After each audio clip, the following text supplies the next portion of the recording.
Legit Fantasysports.com. It's me. It's Mike Lepre. Just in case you didn't hear me say it in the beginning.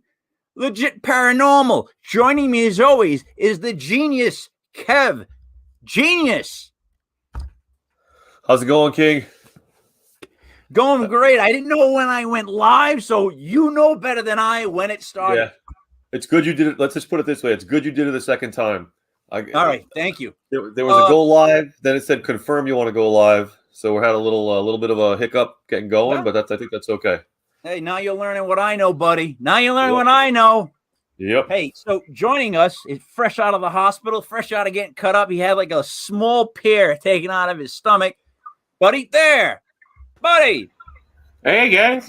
How you feeling, bud? How's it going, buddy? Good. The artist formerly known as Buddy's Gallbladder is out of the house. So he's left the building. Hey, I'll let you get by this week not upgrading the poster because you had an operation. I'm giving you this one. No tape on the outside. Yeah, you're right. It looks better. It looks only half ghetto now. No, it looks much better. All right. All right. So, buddy, please introduce our next guest. So this evening's guest, his name is Christopher DiCesare. He's known as the Ghost Boy of Genesco. I think I'm saying it right. I first met Chris at a Paracon years ago, where he gave a lecture about his experiences, about his book, Surviving Evidence, and his story. I've heard the lecture. I've gone back and I've heard it about a dozen times, and every time you kind of get something different from it. But it's somebody's experience who just kind of goes to college and the shit hits the fan, and the traumatic experiences that came from it. It's unreal. So Chris DiCesare, that's our guest this evening. Hey, Chris. Hey, Chris. Welcome. Thanks for having me. Hey, Chris. Let me break this down first, because it's DiCesare, right? It's DiCesare. DiCesare. So are you going with the you're telling me it's DiCesare? I'm gonna go with that. Really? Yes. Wow. Yeah. Because I know DiCesares. So there's DiCesares, but it's Kev. It's Latin. I lost the bet. You lost the bet. To Caesar, but it's DiCesare. It's Latin. It's from Caesar. Oh, it's great. It's a great name. It's a great Italian name. You know what I mean? Before the show, King Mike and I went back and forth on this, and I won the bet because pronunciation of the last name. Right. So because I know DiCesares, that's why. But sorry, buddy. Back to you. So what I do know is this. Chris, I read about and listened to a couple of different interviews about your story, and it was just like, I have so many questions for you, man. Like, I really do. Like, every time I heard something, I had like a question pop in my head. It's unbelievable what you went through. And I know you tell everybody the same story. So, like, I know that's like grain on you, but it's like an unbelievable story. So if you can just give us a little bit, like because it's only an hour, but kind of give us a little bit of a breakdown of the beginning of it, because that's where I got freaked out the most. That was like, what's going on to Chris? Well, I thank you for that, and I appreciate the opportunity to be on here to talk with you and your listeners as well. This is cathartic for me. This is something that's healthy for me. Sometimes you go through a trauma, whatever it is. It could be drug abuse, loss of a job, loss of a parent, car accident, whatever. You hold emotions inside your body. It could be divorce. And it's good once in a while to say what you feel, just get the rage or the fear out. And so I always welcome to share my experience with people, because maybe it might help somebody. And for me, it helps to clarify things in my head. But yeah, I went to college way back in 1983.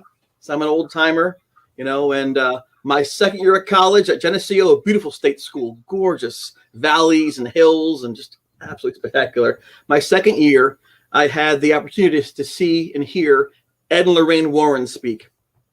The paranormal spirit warriors, basically. And they came to my college. I didn't really follow the paranormal. I was a runner. I like sports, baseball, marathon running. But my friends said the magic words, "It's free." And so I went, why not? And it was fascinating. I didn't think what they were saying was provable, but they believed it. And that was compelling to me. What would make a person believe these things exist? And, you know, Star Wars, Star Trek, they're real per se. People love those Game of Thrones because it's human stories and experiences, what's out there. So I watched the procedure. It was great. Lorraine was elegant. Ed was intelligent.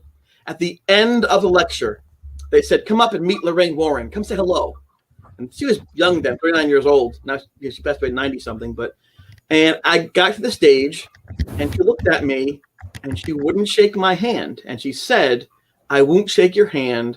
I don't want to know my future. What's that about? And Ed pushed me off the stage, pushed me right off the stage in the room. It was so embarrassing. I was like, I get thrown off the stage from Ed and Lorraine Warren. Like, ooh.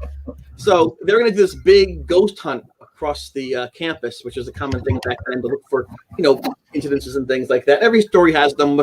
A lady in white, a person in a tree. There's always some story, a burial ground. And my friend wanted to go. His name was Jeff. I said, Jeff, I'm not going to go. They threw me off the stage. There's no way I'm going with them. They're mean, you know. So we go back to my room, and Jeff said to me, well, why do you think she said that? I don't know. Maybe you're sensitive. Well, I am now. I just got off the stage. Of course I'm sensitive. No, yeah. I mean, like, you know, sensing things and knowing things. And his belief was that she felt maybe I could see or hear things. And I didn't really have a lot of evidence to back that up, you know. So didn't you feel turned down? Just turned down? Like, geez. There were 200 people there, and you know it's a big scene. And when you're a teenager, you want to be cool. I want to be the cool dude, not off the stage. Like, what the heck? I don't even know what happened. I want to make my own agenda. You know what I'm saying? My own destiny. Huh? And you can't attack a famous person. That's ridiculous. You know, be arrested, going to jump or what? I don't know. They would take your hand. Anyway, so I thought that was it. That's the end of my experience. And by the way, I got the chance to talk about that with them 30 years later, and so it's just a funny misunderstanding. But you know, it shows you don't always know things at the time. In any event. About 9 days later, I began to hear my name being whispered in the room. And I thought maybe it's a prank. So, you know, get down the hallway, looked at the window. I kept hearing it over and over again, my name. Chris. So finally, I got some headphones on. The old-fashioned 80s, like Princess Leia bun headphones, you know. And I played Sammy Hagar. I can't drive 55, just loud. Voice of America, VOA, right? So I'm playing this song because I can't hear them. They can't bother me. But in the headphones, over the music, I hear Chris. And that's when I knew something was strange. That's when I knew something was up. This was not a normal thing. Within 40 hours, I was seeing this figure in my room coming through the wall, looking at me with this tilted head. And I have to tell you that my father, Italian dude, Vito, tough, you know, Golden Ghost boxer, he raised me not to panic. Just don't panic, Christopher. Just don't panic. You take care of things. Things work out. But when I saw that thing in the room, I panicked because this is impossible. And the thought was, wait a second. If that's not right, then what else is not right? Like, what don't I know? My whole world is thrown off my kilter because there's this dead thing looking at me in the room. And so I ran out very bravely screaming, ah! So I began. So, Chris, can I ask a question here? Yeah. So one of the things that I thought of, and again, I listened to like a bunch of the YouTube interviews. I watched the School Spirits episode, and the part with Ed and Lorraine Warren. Do you think that could have caused something to attach to you, or like there was just like a bunch of people there with like the way they operate, the way they're looking at things? Like could it possibly been that your attendance there had something to do with what happened after, that it wasn't just that your perception was changed or you always had these perceptions, that possibly something happened at that? Because Buddy's talked in the past about attachments, and it just kind of came to me. That's a great question. I think because, you know, I didn't want to know at the time what it was.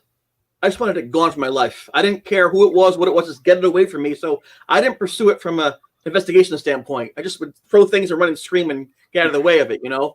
People around me were wondering, though, what is this thing? You know, who is it? Why is it there? And some people just speculate, well, listen, you were fine. The Warrens show up, and all of a sudden, you know, you're going to get near her, she would shake your hand, and this thing could have gotten on you and brought it right back to the dorm room. I didn't know at the time if that was true or not. I wouldn't discount it because that would be a logical way to start.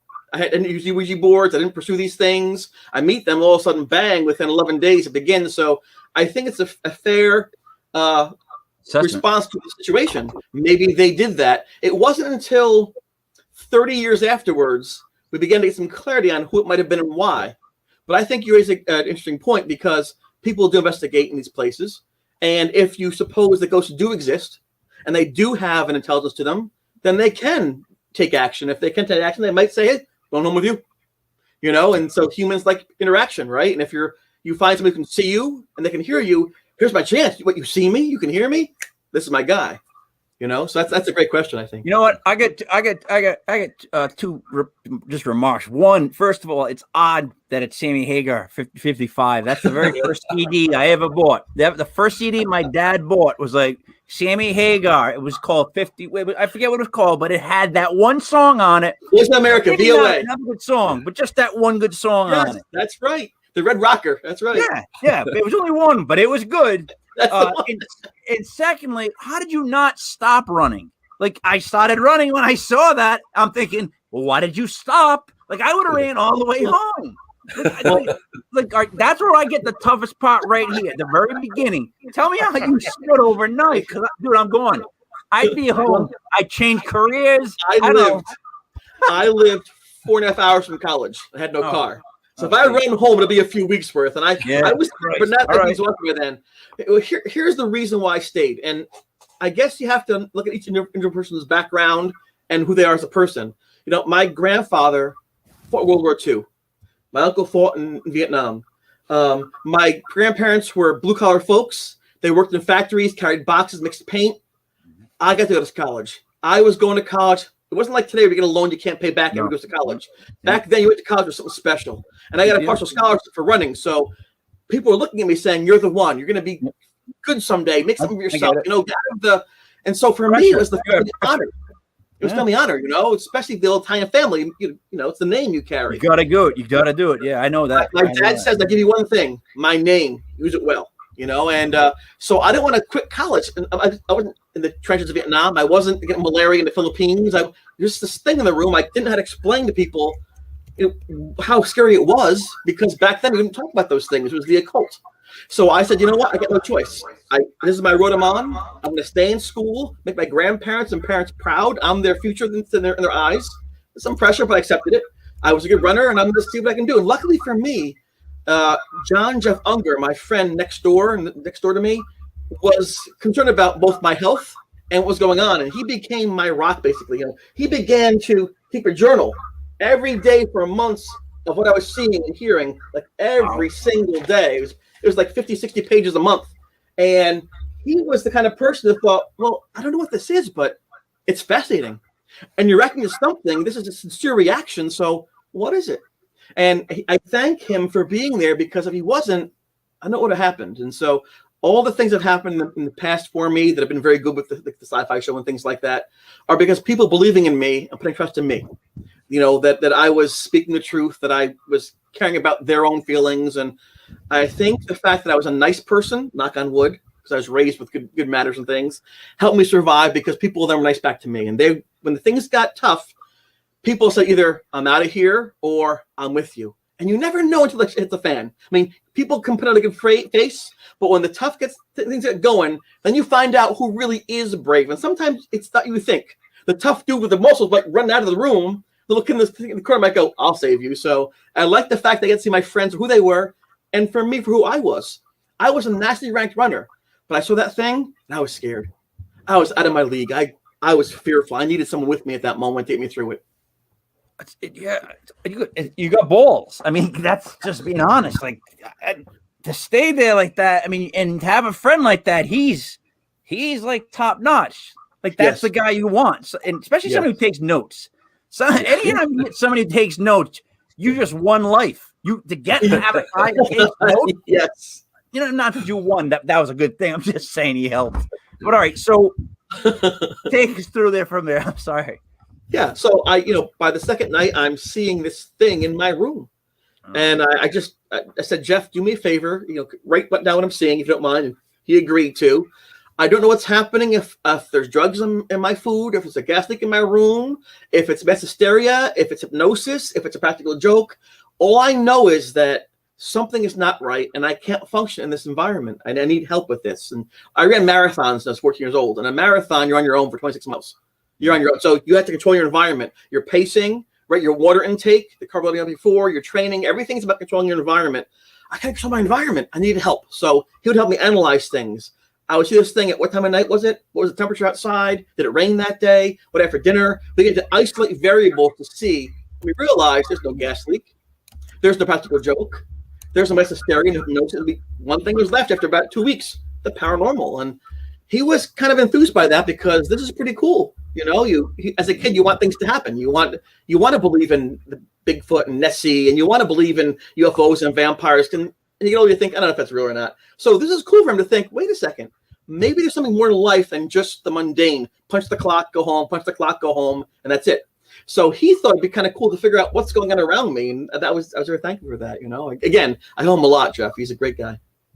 Wow. So I don't want things to happen, for the record. I'm going to state just that for me. I never have, never would want to. No, I never wanted as a kid. Never thought of those things. I would hunt Bigfoot. I've said that a couple of times, right. But I never wanted any of that other stuff.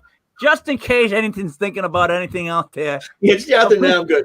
Yeah, please continue though. Please tell me, because I know it gets when it fast forwards to the shower part. Yeah. I'm absolutely terrified. Like I don't want to. You, Chris, can I ask one question that I was hoping you could clarify? I know. So I list a couple of these other things you mentioned. I think you originally rooming with someone named Paul. That's right. And Paul could see this. Like you mentioned a couple from a couple of things. Paul could see it. Yes. The pillow tug. Yeah. Could Jeff actually see it, or is he? Because I know when you, and I'm just going by the story. Yeah, that's right. I know you when he wanted to take a picture, he couldn't see it. You had to. Right. You were kind of. But were there times where he did actually see it and feel it, or is he just not able to? I will answer for him as best I can because this is his perspective. I always assumed he knew what was going on. He always had this composure about himself, like I got this. Yeah. He told me years later he was terrified. He didn't want to make me scared too. So he was like putting on this face of like, I got this. Meanwhile, his hands were shaking. Like, I never knew that. He doesn't claim to ever remember seeing the ghost per se, like a form, but he saw things in the room move. He saw like sparks of energy. He saw impressions on the bed. He saw like my shirt pushed back. I mean, he saw the effects of this thing, doors open, but not the actual thing, which he actually probably, I think he appreciates not having to seen those things because it probably would have traumatized me. So it's interesting how people can look at the same moment and have different experience from the same moment. And I use the analogy of the Red Sox and the Yankees because it's a long rivalry, right? And let's say they're playing at Fenway Park, right? And let's say the Red Sox win 4-3. That's a score, correct? You and me aren't affected by that. But a Red Sox fan says it's a good game, and here's why. Yankees fan says it's a terrible game, and here's why. So you can say the same thing at the same moment and disagree on what it means, how it's good or bad, and have a fight over it. And so I use an example because, and if the paranormal, you see less clearly, you hear less clearly. So it's even more likely to have a confusion as to what you're seeing and feeling, which, like you're saying before, both of you, about taking notes is important. To record data, not just emotions or feelings. So, and Paul, I have to give him credit. He stayed for about almost a month of this haunting. It got too much from there. I remember the key moment for him, he left because I was lying in we had a loft, which is like a little tree house inside to make more room for ourselves. We were up by the ceiling. And I remember I was lying in bed and my pillow went out from under my head, just like ripped out from under my head. I'm like, what the heck? Like someone pulled it. And I looked and it's in the air, like levitating. I'm like, no way. This is like a big moment. Paul was sleeping. Paul, wake up. No. Paul, wake up. So I pulled in the pillow and I couldn't move it. So I wrapped my foot around the mattress like this, and I'm trying to like a squat, like trying to pull the pillow back toward me. And I yelled, I said, Paul, if you're my friend, you will look right now. I don't want to look. You will look right now. So he looked, he goes, oh my God. And he saw me with this thing in the air and he goes, no one should have to see that ever again. And so he left just shortly after that. He left. He said, no offense to you. I care about you. I just can't deal with the craziness. He claimed the ghost was telling him, leave me alone. He talked the ghost would like tell him, leave me alone and things like that. So he was out. I don't blame him. I think if I lived an hour away and I could go home on the weekends, I would. And I think if I wasn't the prime person, the prime target, I might say, well, you know what, buddy, I care about you, but I'm going to just take a little breather over here. So I have no bad feelings for him. He was there for quite a time, and I respect him. And I hear he's doing pretty well with his life. I'm proud of him. Good friend always. Yeah. Now, listen, you might have a sister or brother you can't live with. It's allowed, you know. I think after a while, maybe it wears you down. I mean, because it's like you wake up and your roommate's like, handling Thor's hammer, but it's a pillow. Yeah. You know what I mean? Yeah. It's like, what the freak is going on right now? I'd be like, yeah, after a couple of those, I think I gotta go. I think I gotta. Yeah. But I mean, like, he stuck it in for a while, so I give him credit over a for month. that. So he leaves, and then you're alone, right? I'm alone, but luckily Jeff decides to help out. Jeff says, "I'll move in with you," because now Jeff's involved in this. Now he's taking the notes, taking photographs and things. Now he's fully invested. What better way to get you more invested? Actually, be in the room all the time with the ghost boy who this thing talks to. So for him, it was a choice to make for my concern for my health and well-being. He can't be by himself in that room, and because it fulfilled the need to say what's going on. And so again, Jeff, a smart thing in his part. I was pretty much an emotional wreck at that point because it would touch my neck at night and my feet when I'm sleeping and follow me around. And just, I don't listen, I ran for cross country for high school and college. You had these big gang showers. I didn't care being naked, but in that room, I get changed. The door would like open and look at me. I'm like, oh, it was just different. I covered myself up and ran in the room. It was just different. It was just, you know how like you scratch your back, it feels okay. So it's even better. You know what I mean? Then they do it. It's just, it didn't feel right to me. It felt wrong. This thing felt like it was like stalking me and wanted to possess me or something. It's hard to explain with words, but it didn't feel right. I actually have something similar to that, Chris. When I was in high school, I had a swim class on 7th period, which was the last period of the day. And it would also be the last period on a Friday. So we would get out of school at 2:15, but at 2:00, they let the senior citizens come into the pool to get ready. So when we would come in from swim on a Friday, there would be naked old guy plenty walking around the locker room. And Genius Kev knows I'm right. And they are not ashamed or bashful about an inch. So I can tell you what it's like to be like, I know that feeling. Just a little different. With the charge. Just a little different. But it's true. I'm sorry. Yeah. It was like, and then we had like that sauna room, right, Kevin? We'd walk by like, don't look. Because they were just like, no towel needed. Spread wide eagle. They're like, how you doing? At least that was only 15 minutes a week. They did it every Friday. Oh, my bad. You continue. I'm sorry. Oh boy. All right. Gotta have fun. Well, I'm enjoying myself. So, Chris, please continue because I want to know what happened now you're alone. Now, it gets mean, right? You get the priest there. That's what happens. So that's the thing. Yeah, that's about true. The priest that where everyone goes to as a reason to get rid of a ghost. Does that mean that a ghost is religious? Like, I can't get help me with that connection. I will share what I know. Again, right. This is not my.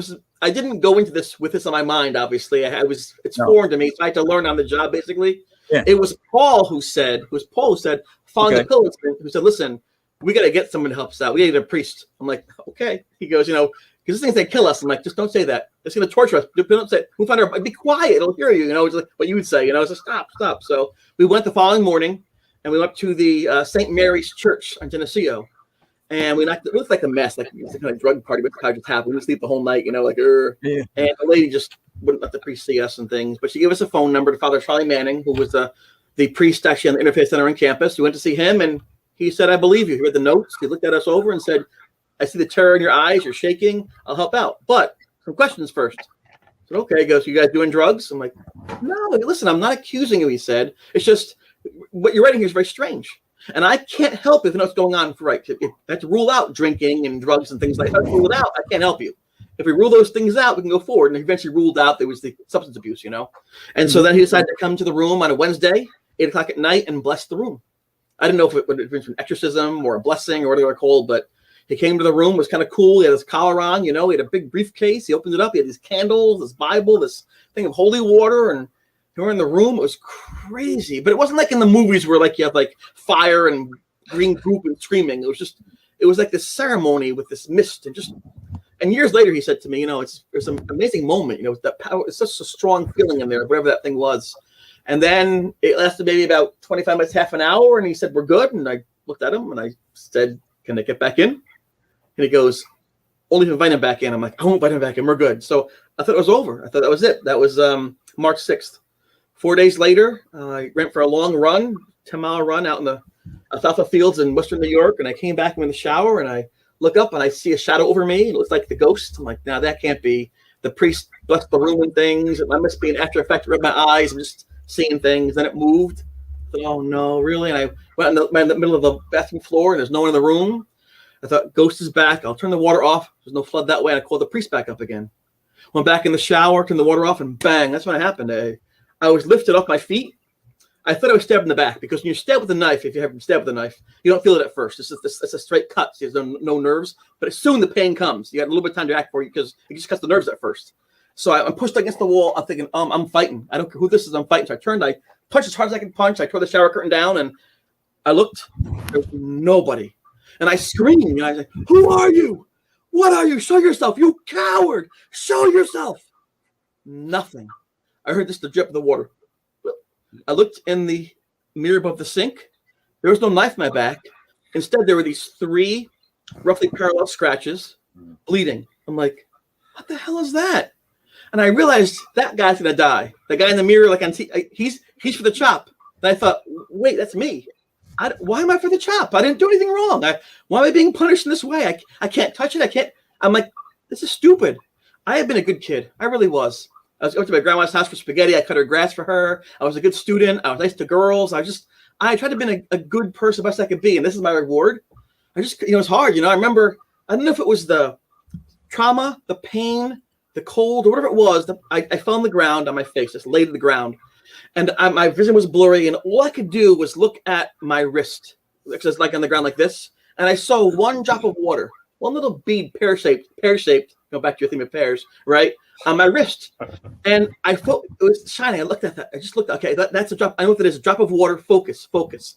And then it fell. I'm like, whoa, my water. It was kind of like Tom Hanks with that movie Castaway. Wilson. In certain trauma, you sometimes associate yourself with an object, and it could be someone passed away, their cufflinks, things like that. Well, anyway, I said, wait a second. If the water falls, that's science called gravity. I looked down, and the grout on the floor with the tiles, the bathroom floor, was darkened. That's moisture. So the droplet of water fell because of gravity, and there's darkened now the floor because of moisture. This is all science. I'm not going crazy. I am seeing reality, but I can't do this. I can't every day put my brain back together again, piece to piece. I'm going to get tired. I'm going to get weak. I'm going to lose. It's going to win. I don't want to die, but I can't live this way anymore. I just want to find some place in the forest, a cool rock, and go to sleep. And I said to myself, don't make a face, because mom was sitting in the casket. Make a nice face for mom in the casket. Just breathe. I was ready to die. I didn't want to, but I was preparing myself to die. And then at that point in time, Jeff, hearing my screaming, he opened the bathroom door and came in and found me on the ground all bloody, And then Beth came in, and then Ed came in. They found me, and they put me in a different room, and we're going to the hospital. I'm like, I am not going to the hospital, because I know what happened. Oh, he's hearing things, he's seeing things, he's hurting himself. The last thing I'm doing is having myself constrained or restrained or drugged with a thing coming to get me again. No way. And I thought, I'll fight you guys, which is like typical reaction to intervention, right? He's lost it. And I felt bad about that, but I had to fight for my own perspective, for my own reality. And then, instead of the hospital, we got some cotton balls, some peroxide, some tape, and some Band-Aids.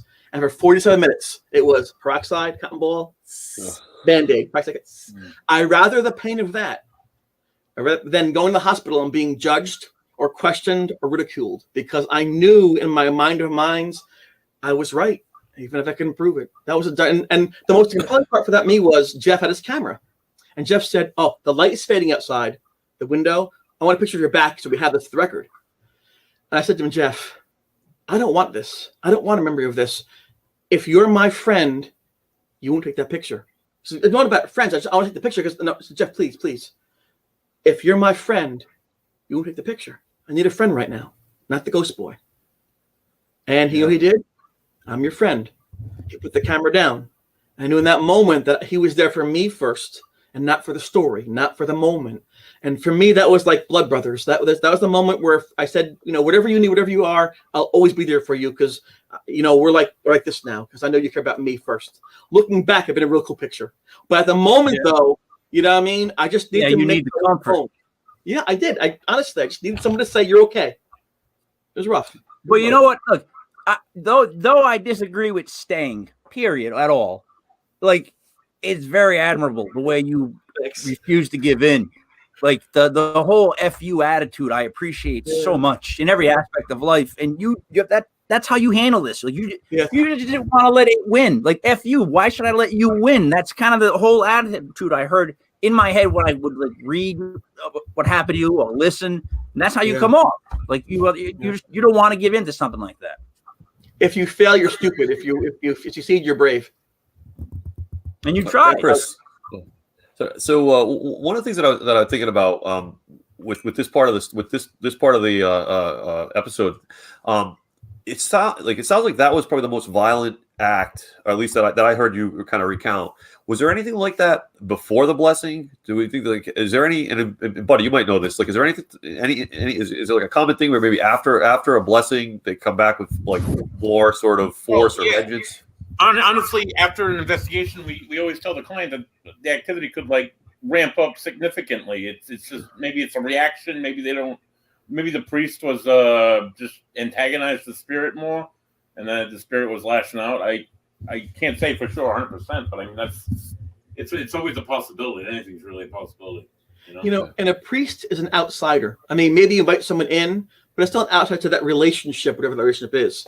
And so here's this thing potentially that says, if you can hear me and you can see me, I want your attention. Now, what do? I move to get rid of it. I pull the priest in, send it away. And the priest said, I am here to have that thing find rest someplace else. Now, here's the thing. It seemed to respect the priest's boundaries. It didn't go in my room for the most part. It stayed out, like the priest asked it to, which is kind of curious, right? But it seemed to also get very angry about that. Like, how dare you? Okay, you bring this priest in, I can't go in there now, and now I'm angry at you. And then once the room was blessed, he began to attack me. He held Linda down in her bed. He attacked Beth, knocked her unconscious. The attacks began more and more and more and more. We had a suicide. So I think that the ghost wanted to say, I'm not going anywhere. I'll respect the priest's blessing for whatever reason, but I'm not going anywhere. And he attacks my friends, but I do. I go to them. So constantly attack my friends or bother them, I'd have to go to the room and talk to them again. So I was outclassed and outthought every step of the way by this thing. It was like going to a gunfight with a knife. It was really scary, and I don't know how those things work. I honestly don't. I don't study these things, which is good though, because my perspective was fresh. In other words, looking back, I'm glad I wasn't a paranormal expert, because I would have had all these theories and things the whole way. It would have guided me, and it could have been false theories, maybe been wrong. Like, it could have been a kid who hung himself in the closet. It could have been the war. I didn't know. So I think having a clean slate allowed me to pursue things objectively. You might have the right answer all the time, and that gave people around me the chance to say, okay, well, there's no agenda here. What's actually happening? I think that's good. So while it was bad, it happened almost 40 years ago, with no lack of evidence and things. We only have a couple pictures, like back there on the wall and things, but we didn't have any camcorders. But at the same time, there was no interference. We didn't have 8 people saying it's this, it's this, it's this, it's this. Just 2-3 people looking for the truth in a bubble. So there's no outside influence to persuade us. So in that way, it was probably a good thing. But yeah, I think it got very violent after the priest blessing. But you can't have the priest bless 10 rooms. He was nervous in the first place. The college is a public property.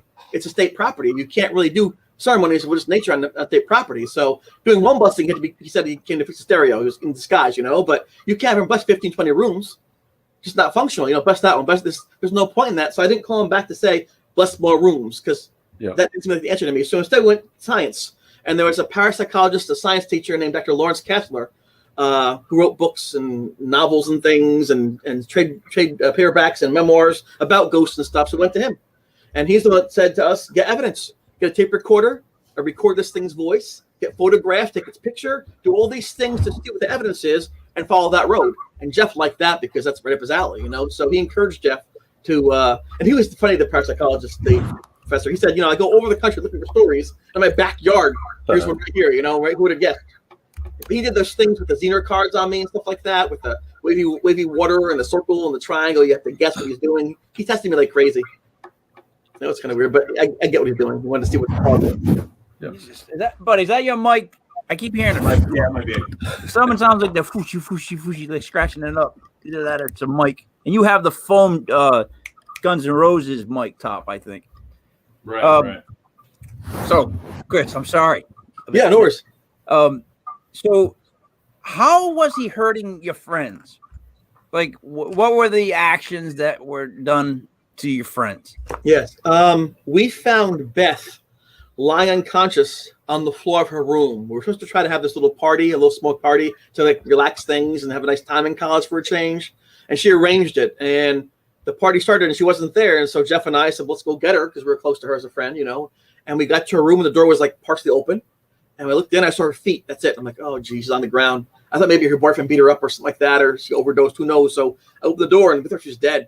So I said, Jeff, don't touch anything. Just because the police have to come here and take fingerprints. I know we got to her and she's unconscious. And I said, Beth, and she opened her eyes and she said, oh my God, what are you doing here? I'm like, I just got here. She said, oh, the ghost is crazy. She kept calling her name and I tried to hit it. And she's the ghost, got to her. So it was crazy, knocked her unconscious. And then we have pictures of Linda being held under her bed. She couldn't leave. Wait. She tried to hit it? Yeah. Remember, this what is up with the people from your college? This is before. This is before. Away. No one runs away in these cars. They'll turn around and try to punch it. We only had 2 ghosts. We had 2 ghosts back then. Casper was friendly, and Jesus put his hand through his holes. Jesus, that's all we had. So we didn't know any better. It wasn't like today. We didn't know. He's telling the story, Kev, as if it's no big deal. He's like, I tried to punch it. Yeah. I tried. I couldn't hit either. I couldn't hit the damn thing. I couldn't do it. All right. Jeez, no one thinks that's weird. They try to punch the ghost. I wouldn't advise it to anybody today. But hey, listen, people are people, And she had been a friend of mine for a long time. I think she thought maybe it's going to try to get me, so she'd get rid of her. Who knows? I don't know how those things work. Linda had the opposite reaction. She was held under her bed. She couldn't move. She called for us, and we tried to get the thing off her body. We had a friend named Brian who got on his leg. It looked at his leg. And he's screaming, "Get off my leg! Get off my leg!" We had to pull the damn thing off his leg. Best we could, try to talk to it, coax it off. So it was weird. I called it Hell Week because for a whole week it began to attack people. It was just relentlessly. How are you pulling it off? Help me with that. You're pulling it off. What do you mean by that? How are you pulling something? Well, Jeff has studied these things while we're doing these things. Jeff's reading books in the library about all these things. He's reading all books from like Edgar Cayce and stuff like that, and all things. And he thought that goes for energy, perhaps, or energy. Yeah. And so he said maybe you try to pull the energy towards you. And so in my room when the ghost was there, we actually put our hands out. The ghost would actually go in our hands. We didn't put our hands there. We actually go there and drain our energy. But they get all cold and it form more. Like, so we knew it like energy. So if you offered yourself to it temporarily, it'd go on to you instead. It was bizarre. It's kind of like a puppy who wants to be loved, Yeah. Again, like this probably sounds bizarre, right? No. We didn't know right from wrong. Yeah. We didn't know good or bad. We were just in over our heads. We had no idea what we were doing. Just trying to be the best we could. We were teenagers, you know. You talked it on. What's that? You talked it on, Chris. Like you pulled it, and what you talk? Yes, come with me. Come with me. Yes, you want me? Leave him alone. Leave her alone. Come with me. Make a promise. If you leave her now, I'll talk to you in an hour. I'll come back in an hour and I'll talk to you. You can't. And then eventually let go. Wow. So would respond to me. Didn't understand what I was saying. And that's the problem I had is that people saw this procedure. They would see me talk, and the thing would react to me, and the thing, like it'd move, and the curtain would shake as it went out the window. Like I saw it leave, like you said, And people thought I was the ghost whisperer. They would say, "I am the ghost boy," and then they thought I controlled it, or I had conversations about the paranormal with it, about Christmas card times, like we were friends. That the whole legend being, and I was like ghost. I used to run and throw things in it mostly, but people saw it and said, "Oh my God, this is like this relationship. He controls this ghost." Because it is weird. They're acting like you are the one that contributed the ghost. Like you're like, here's the ghost. My ghost. I can't. I'm alive. My ghost. I'm still here. It can't by definition be my ghost. If I get what you're saying, right? It was a very confusing time. So that is really confusing because you know what I mean. Like and the roommates stayed, right? They all stayed, right? They lived in different parts of the dorm. So most of them, my friends, lived in different parts. So. But yeah, I was the ghost boy because it was my ghost. I'm like, your ghost is doing bad things again. I'm like, it's not my ghost. What am I supposed to do? I can't stop it. Unbelievable. And so then you were opening up.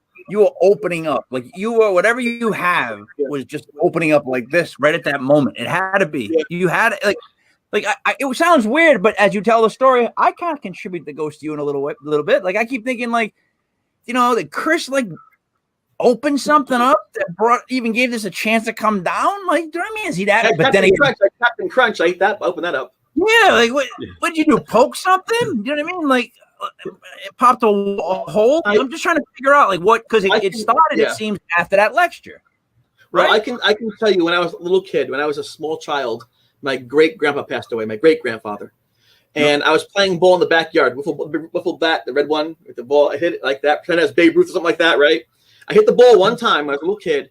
I went out of the house. I picked the ball up, and my grandpa was there, who had passed away. And I'm like, I saw my grandpa's ghost once, and he went, wow. Shh. So I said, you know what? I'm not, don't say anything. So I never told anybody. So in the haunting, I realized, like goosebumps now, oh my God, when I was a kid, I saw my great grandpa's ghost. But he said to me, don't say anything. So I just kind of put it back in my head. That's why I didn't pursue these things ever, even though in my back of my mind, I knew something could be possible. So that might have played a role in my thought process too, but not directly. I remember that during the haunting. So Chris, it sounds like that part of your life, like during this time where it's getting violent, it's bothering Beth, it's you said Linda, Jeff, you obviously, Jeff's trying to record all this stuff. Where's your mental state? Like I think it sounds like the most stressful weeks you could possibly have, because you're trying to deal with something that's not even like a life problem. Like I hit my car on the curb today. I think I have to replace a tire, and I'm all stressed out. I was all pissed off. Yeah. You're dealing with a ghost who's attacking your friends. Yeah, well, I told you about Hell Week. I began to attack everybody. Yeah. That's the week I said to my friends, listen, I had to call my dad. What? I had to call my dad. He's a science teacher. I don't believe in this nonsense, but I'm not doing well. I stopped running. I'm failing my classes. Like I'm falling apart. And my dad's my dad. I mean, he's what I have. He taught me how to do things as a kid, and so I got to go back to him. I'm embarrassed to call him, so I called him on the phone and said, listen, Dad, I'm sorry, but something's going on, and he agreed to come to the college and see what's happening. And this is not an exaggeration or a lie. He brought with him a pistol. He brought with him a baseball bat and holy water and a cross from my great grandma. So he's ready for any damn thing. His name is Vito, by the way. Vito. I was going to say. And he said to me, whatever's here goes to me. He goes, Chris, you go to. I didn't stop the whole night in like 2 months. He goes, you go to sleep. I'm here now. If I was going on in this damn place, right? That's what happened. And so I was very proud of him. But he said, I lost 20 pounds in like 5 weeks. I was thin to begin with. He looked like as emaciated. He knew what was wrong with me, Anyway, so I woke up in the morning. He hadn't slept the whole night. Say, let's go for a jog, you and me. So we went for a jog. It was dawn. There was still some moisture on the leaves. We just ran and ran. Didn't say a word. Just ran for like 3 miles. Just father and son, just in silence. Vito can still run. He still runs today. He's 74 years old, still runs. He's an amazing dude. Well, anyway, we got back to my room, and he goes, listen, I'm here for you. Your mom's here for you. Do yourself a favor, change your room. I'm like, wait, he goes, change your room. That was it, change it. Man, so nothing's going to say. So something happened. He didn't tell me. I didn't find out what he saw until the sci-fi show came out 27 years later. He didn't want to scare me, but then he revealed there was someone in the closet. The closet opened up. He saw the figure in there and things like that. But I couldn't change my room because we were only about 3 weeks to the end of the semester, and I can't just change it. Plus, if I left the room, somebody goes in there. It's like, who knows what's going to happen to them? You know how that works. And I decided, you know what? I'm taking care of myself. I'm taking care of my dad's right. It's up to me. I'm going to take care of this. So I decided it was April 13th. I'm going to take care of myself. I went in the bathroom, took a shower. I was attacked. I was usually taking showers in the gym because I was scared of that shower. But on that, because I've been attacked there. But on that night, I went back in that shower for the first time. I showered there, just like a rite of passage. Like, this is my shower. You know what I mean? I walked into my bedroom, just butt-ass naked, just me, the way God made me. I said, that's it. You and me were talking. I'm breaking the blessing. I lit a candle. We're doing this now. No more suicides. No more attacks. I don't care what's going on. We're talking right now. I won't do it again. And I got on my hands and knees. I said a prayer. I said, Our Father. I stood up and I saw the shadow on the wall. Here it comes. I'm like, then I thought, what am I doing? This is so crazy. Sometimes you're brave when you talk about it. But in the moment, you're like, what am I, stupid? I just think attacked me, right? So I remember in soccer, your hips show your movement, your direction, not your legs. So I have my hips toward the door just in case. Just in case you attack me. I'm ready to go to the door, ready to bolt, And I saw it just right in front of me, clear as day. And it was like so sad. It looked like it was crying. I never seen anything so sad before. I wanted to hate it, and I couldn't hate it. And I said, why are you here? What are you doing? And he said, I can't do the voice. I can't do it. But he said, made mistake. So much pain. And I thought, okay, wait a second. I didn't expect this. I thought it'd be mean and evil, and this thing's suffering. And I know I'm suffering too, but maybe if I stop him from suffering, I will stop suffering too, and my friends will as well. Maybe I can get, just do the whole shebang, And so I said, listen, I will try to help you. And here's what I will say to you. You have to find rest. Whatever you did wrong, whatever you're in pain about can be forgiven. There's always love. And there's always someone who will love you. So listen to my words very carefully. You need to find rest. You can't stay here. He put his hand out, and I wouldn't take his hand. I'm like, no, I'm not doing that. Because I know what that meant, it was going to possess me. I didn't trust it yet, but I was getting to it a little bit. I could see he was thinking about my words. I said, listen, I'm helping you. I won't do this again. You need to find rest. I'm going to count to 10. When I get to 10, you can't be here. Whew. I close my eyes. 1001, 1000, and the whole time waiting for the attack to come. I'm waiting to push back or attack, but I figure this is my chance because at least it knows I'm honest. I'm in there, no power tie, no fancy shoes, just me. You know what I'm saying? I'm being honest for my soul. And I hope this thing understands that. I hope that being dead or in a spirit form, he knows it's not a game. This is everything I've got 100%. It's all me, my whole soul with him, right? And I got to 10, opened my eyes, gone. I didn't tell anybody. Waited for a few days. People saying, hey, where's the ghost? Where's the ghost? By the third day, I realized it must be gone because no one saw it, no one heard it, done. Then I shared with them a couple days later what I had done. They're like, what's incredible? But, it came out of the blue the first time. So who knows if it really worked per se. It seemed to have worked. I finished the semester out. I went back to college next year across the campus. Never went by that room. I did my best, whether I passed or failed that test. It seemed to work, though. I went back 25 years later. We had a little reunion and stuff, and wow. I asked people, have there been other incidents? And for the most part, it's very quiet. So I think, hope I help put that thing to rest, and the pain is over, and the suffering is over, and I guess I'll know when I'm gone, right? When it's my turn to go. But but I tell you the truth, I was very flawed. I was very young, very naive, very ignorant, but I meant well. I honestly meant well, and I hope whatever actions I took were positive for that thing. And I'm very grateful for my friends to see me through those moments. I'm very grateful for people to listen to my experience and think about their own lives. I feel blessed in that way. So I wish it never happened. But I feel so blessed to be able to be here, like with you right now, for example, sharing this experience. It's unbelievable, and it's because it's like it almost like it taught you a lesson that to not think about yourself, to think about somebody else first, because that is the hardest thing in life, to think about others before yourself. Yeah. And once you felt that it wasn't hateful and that it needed maybe empathy or sympathy, I think that did change everything. And man, that's amazing that there's two parts to me. There's one part that I think is absolutely amazing that you had it come down and actually talk to you and get, hash it out. And then there's the other half that goes, why did you do that like 6 months ago? Like, why did you call him out that, like 6 months ago? Because I can't believe you did that. Like, I never thought about it. Never. Somewhat powerful, right? That you were able to do that, that you stand your ground and make him come down. You know what it is? It's like having a family.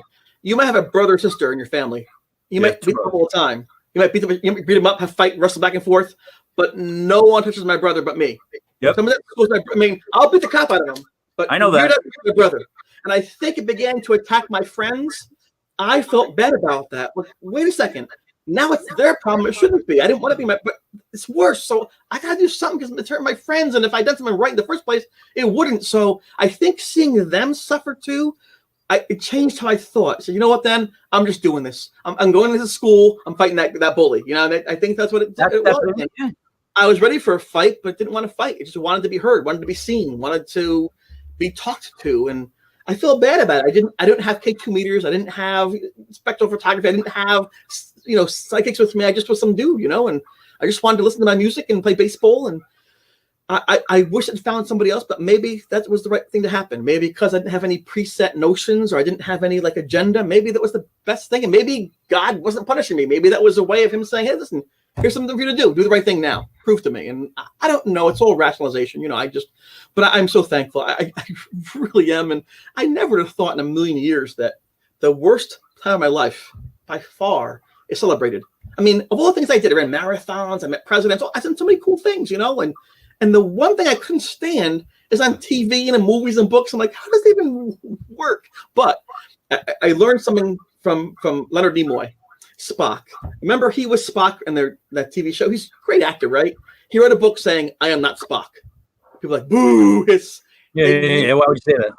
They want him to be that. So I realized people need the ghost boy. They want to hear this. They want to hear about this part, not about my running, not about this I draw, about what happened then. So I wrote, you know what? A good person listens. If that way to share it, then I will share it best I can. And if people find value in it, I will do that. And my great-grandma, love her, told me when I was 4 years old in her garden that flowers are like children. If you feed them and talk to them, they grow big and strong. Simple lesson in life, be kind to others. So I think my great-grandma saying it to me, having good friends like Jeff, I think My dad being a strong individual who believed in me, all those things are more important than me in surviving that experience. And I was just wise enough to listen, wise enough to appreciate. Life goes by fast. I was thinking about Heather. Everybody think about Heather. Life goes by fast. You have to hold on to every second you have, because boom, and we keep people alive in our hearts and our souls and our minds, right? That's what we do. That's all we can do, and it makes us better people. And so when we're in need, people reach out to us. When people need our help, we're there for them, and that's the human experience. I don't care about D or R, Republican, Democrat. I don't care about male or female, old. I don't care about stuff. The human experience is too important to separate ourselves over stupid names and just labels. It really is. I agree. When push comes to shove, we sleep, we cry, we laugh, we dream, we hope, we fear. We're not that different. We just want to feel different to make us feel special, but we're people, and thank God for that. Chris, that's amazing. I completely agree with all that, and it's like Mike said, like the sort of experience seems to have brought a lot of that out. But one of the things that I'm kind of curious about, and I would assume that if I were going through something like this, and I discovered your story, I would probably want to reach out to you and like to help me get through what I was going through, assuming I had a similar experience. Does that happen with you? Yeah, it does, and I'm honored by that. I don't usually do those things because I'm like a one-off event. I don't usually ghost hunt that much. I don't usually do these things. I just I had my fill. People look for what I've had. I mean, people spend 40 years trying to find an apparition they can see or talk to. I had mine when I was a teenager by mistake. So what they're looking for, I found. I lived it. I survived it. I'm better off for it. I'm satisfied. I'm that kind of person. I must do more. I must find more. But people do reach out to me for help. If I can help them verbally, I will do so with advice and things. But I usually refer people to actual other groups and things with help with hauntings, unless I feel that there's a particular thing I know I can help with. I'm careful because people put trust in you, in your words. They give you credit for your actions. Yeah. I don't hurt anybody. I've seen people get hurt before, so I'm very careful what I do, what I say. And if I feel I can help, I always will. If I'm not sure if I can, I'll find somebody who I think is credible or nice or decent and pass it to them instead. See, now, Kev, I could actually answer that question for him because he's not a bullshit artist. And because I'm pretty good at listening to people. Know this. I mean, I hate to say this, but Italians, we consider ourselves really good bullshit artist people. I've seen that. And of course, a lot of people ask him questions because you kind of tell he's telling the truth. So yeah, that's the guy that I would ask. Second, Chris, you believe in the Moloch? Like, the Moloch? Yeah, oh yeah. All right. You wear the horn, like in the Moloch symbol. The Italian thing, yes. My son has them on right now. He wears the Italian horn, and every now and then I bought him the Moloch, and then St. Anthony, because that's for lost stuff, and St. Michael, I don't know why. All right, sorry. Yeah. So you do believe you didn't think to go to the Moloch symbol or try that out at all? Because that's religious and Italian. I had no faith in my ability to do those things correctly. I told you, I was a runner. I ran far and fast. I was a great runner. That's what I did. I like to laugh, eat ice cream, dance, hang around people. I was not simple meaning stupid. I was just a very basic person. I liked being alive. I was the kind of person I just would have fun wherever I went. And this thing, let me tell you something, threw me for a loop, and it's I don't know. It's crazy. And Chris, you grew up at a time where cross country was popular. Yes, true. Bill Rogers, Red Vikes. Yes. Yeah, one little group. You're probably maybe one graduating class before me. You're like my brother's brother is graduating class. Whereas like cross country was huge back then. I remember I was no good at it. I would hide out and go. Me and Chris Lombardi would cut right through the neighborhood and fake it. And we would come in like first, but we just didn't want to be last. And I didn't want to run. Easy release. Sorry, I'm sorry. Yeah. But yeah, cross country was huge back then. It's unbelievable that you were good at it. It was. I didn't know I was. My dad told me I was good at it. I was kind of lazy as a kid, and my dad said, "Go run." I don't want to run. You got a stick and chase me with the stick. And I was 11 years old, and I ran 18 minutes for 3 miles. He goes, "You ran high school time. You're 11 years old." So my dad proved to me I had a skill and talent. So my dad was cool then. It was like, I don't like him at first. You're mean to me, but actually, you know what? Now you're cool because it worked. That's how life is, right? And I respect him like this. And that's why I turned him during the haunting, because I respected him. I respected that his wisdom and knowledge would help me out. I'll tell you, I lost my dad in 07, and whenever I have a thought of like, Jesus, how do I fix this? I still go for the phone call my dad to this day. Because he knows everything. Like I could call my dad with like Italian dad, like electricity, the plumbing, rooms coming apart. Doesn't matter. I call my dad. He goes, "Hold on, I'll get my tools." Then he goes like, one of the uncles. They come over, bing bang boom, fixed. Yes, that's right. I miss that, man. I don't get that go-to guy because they know stuff. They just do. They just do. But you appreciate him. But you appreciate him. That's nice. Done. And I love how when your dad got in the car to drive to the college, he brought a bat, a gun, holy water. Yes. Garlic, he brought everything. He was ready. He drove that 4.5 hours in 3.5 hours. Did he bring any lime? Did he bring any lime to bury it? I don't remember. No, I don't. That would be great. I got the lime. Take the trunk. This is the block. I dug. Chris, I have a question. I'm sorry, ghost fellas. My bad. All right. All right. All right, go ahead, buddy. You said years later you found out more about who the spirit might have been, or there might have been something in more in depth about it. Thank you, buddy. Absolutely. The sci-fi show was interesting because the first time I actually went public in a big way with my experience, so that was kind of changing for me. And the question was during the filming was, well, who's this ghost then? Because they always do. Something happens, you talk in front of the actors. At the end, the expert comes on and says, "This is the ghost of this person." They couldn't do that for my episode because no one knew. I didn't want to know. By coincidence, my mother was doing genealogy. She retired. My mom retired from her job. Was doing genealogy. She said, that my great ancestor, going back 7 generations, fought in the Revolutionary War for Pennsylvania. I'm like, that's cool. And they found some dude by your college. His name was Tommy. We called the ghost Tommy. Yeah, he died right by your college. And isn't that weird? And when I talked to the ghost at that last conversation, I asked him where he was from. So I wanted to know where he was from. And he said, Danville. And my mom goes, "Oh, this kid, Tommy, he's from Danville, Pennsylvania." I'm like, Danville? We got the notes out from 35 years ago. Danville. We found out how he's killed and matched the wounds in the body. I'm like, holy cow. It blew my mind that my ancestors found his body in 1792, a mile from the college that wasn't there, obviously, then 20 years later, that I run by in cross-country practice every day. So maybe the Warrens brought him. Maybe I ran by his tree. Maybe he heard my voice. Maybe there's so many weird things, His name, Thomas Boyd. Yeah, and what did he do? He made a mistake. He went into an area, was told not to go in there. He was ambushed, and he was tortured and killed. He was warned against it. He made a mistake. So much pain. He died tragically and horribly in a tortured way at the torture tree. So everything he said made sense, but I didn't understand what he was saying. It took 27 years to figure out. Got it. And so I tell people, please be cautious with your conclusions. I was with this thing for 3 months every day. We studied it for 30 years. It took almost that long to figure out who even was. So don't walk in somebody say, Abraham Lincoln, FDR. It's not that easy, life, even in real life. So just be cautious. Don't have a theory and prove your theory. Look at the facts. Look at the details. Then over time, develop what you think the reality is. That's very important to do because you say face that way. You don't want to get on Facebook and say, well, this is the truth. Then you're wrong. And people think, well, what do I trust you for? Best to say, listen, when you don't know, I don't know. That's fair, right? Was he stuck?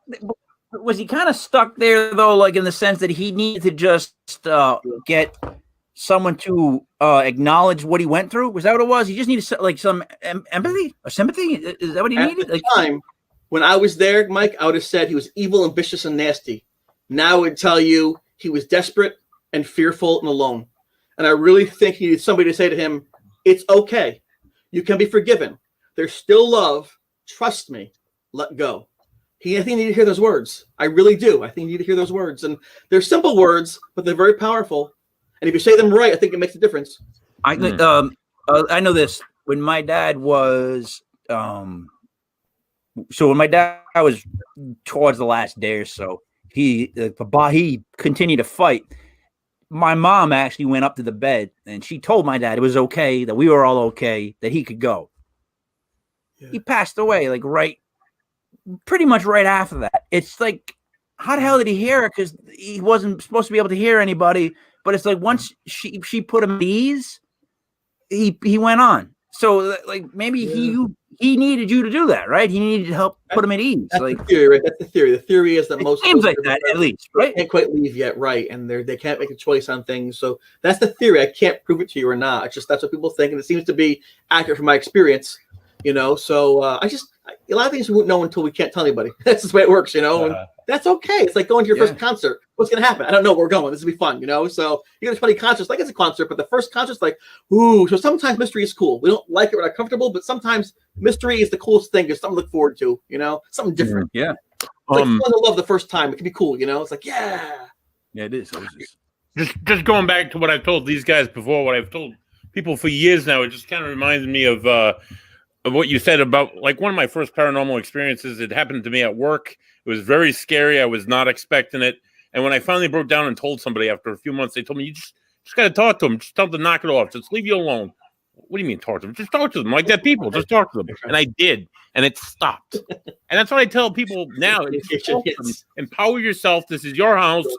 Get the hell out of here. And I don't know. Sometimes it works. Sometimes it doesn't. But it should work because like people, if you have a situation in the grocery store with your neighbor or things like that, usually you talk it out. Not always. But that's a hard pitch to sell, guys. That's a hard pitch to sell. Sometimes you can. You're going, look, if you gotta go, just tell her to leave. And people are going, what? And I get it. It works, but a lot of people right now, if they have ghost experience, you're going, just tell her to leave. They're like, yeah, just tell her to leave. I wish I could tell it just to leave. Like maybe they're not in a place to tell it to leave. Well, it's like a promise. When you get married, you promise what? Not to stray. Some guys do. Some guys don't. And that's how it works. So you got to hope the person you're talking with, whether alive or dead, knows what you're saying, understands the concept, and complies. Will it happen all the time? Absolutely not. Expect the worst. Hope for the best. Expect the worst. That's what you should do, right? Yeah, you're right. You're right. Unbelievable. You can't give up hope. At the same time, you can't be naive. It's one of those things. Yeah, you can't be. Yeah, it's exactly the truth. You got to be a little bit of both. You got to be able to manage both sides of the scale. Unbelievable. Chris, you know what it is, Chris? I'm glad to get to know you as just Chris DiCesare. You know how I said it, Kev? I said it perfect, Kev. Because I understand somehow your upbringing, whether you believe it or not. Like I get that whole thing, man. Did you ever use a mop bean? No. The dishcloth, the mop bean. Get the mop bean, wipe that off. I didn't use it. I've seen it used, but I haven't used it myself because I was on the kitchen. Did you ever have a big wooden spoon or fork in your kitchen? Watch out for that. That. Okay. Yeah, no. Get out of the room. You ever hear of a bada bork? Like when they smack you in the head? We used to have some deal. And it's not manicotti, it's monogots. Zoom the pesh. All right, good. So that's an unbelievable story. We're at an hour mark. It's just an unbelievable story, right, Kev? Like what else can you say? It really is. It's like tough to digest. It's just unbelievable. King and I did a call before the show. We were like trying to figure out how we wanted to get a little more detail in some areas, but that story is just incredible. And I'm glad I got to ask some questions that I hadn't seen brought up in some of the other stuff. But that was just an incredible story. I don't know how you went through that as a college kid, because I think of myself as a sophomore in college, was trying to figure out ways to get alcohol, ways to get girls, and ways not to go to class. And here's an example. I'm sorry. Sophomore year, I transferred URI, right? Yeah. So some kid that I ended up fooling around a girl I shouldn't have fooled around with. Her boyfriend from Providence steals a 20-pack of Natural Light, 24-pack out of my fridge. I roughed the kid up. Like a week later, I break my foot playing basketball. I get a cast from the knee down. Next thing I know, there's 8 kids coming in my room at URI to beat the snot out of me. They break my face. To this day, I have a dent on one side of my nose. Now everybody will notice, and not on the other because my nose was smashed. I sued the college, and I never went back, Chris. And all I got was a beating. You stayed with fucking ghosts cutting you up and crazy stuff. I'm out. I only got beat up on one leg, and I was out, dude. I sued the college. I would have sued over a ghost. I told you, if it works, you're brave. If it fails, you're stupid. That's how it works. I succeeded because of luck, and I'm smart now. It worked. I'm brave. It's a flip of a coin, all right. All right. Yeah. I'm good. That was unbelievable. Buddy, anything else you want to hit? All right, I'm perfect. Kev? Yep, good.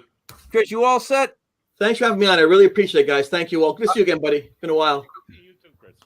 I had a blast. I had a lot of fun. All right, so for me, Mike Lepre with Legit Paranormal for Legit Fantasy Sports.